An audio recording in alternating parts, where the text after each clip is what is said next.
Hey guys, welcome to my channel repair.line. Today we are going to see how to cold start the motorcycle. In this motorcycle there is a new feature. If you start the motorcycle, the engine runs in higher RPM just to circulate the oil, and after hit a certain temperature they will get to the idle. So we'll today check this out.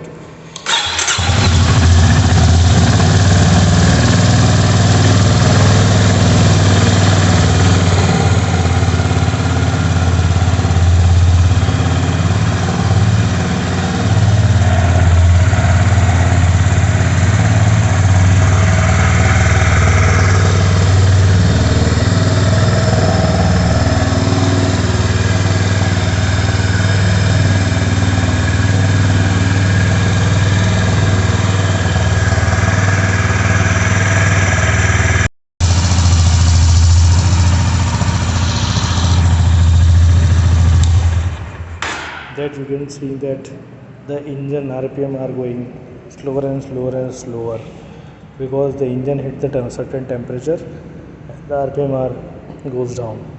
So this is the new feature in Highness.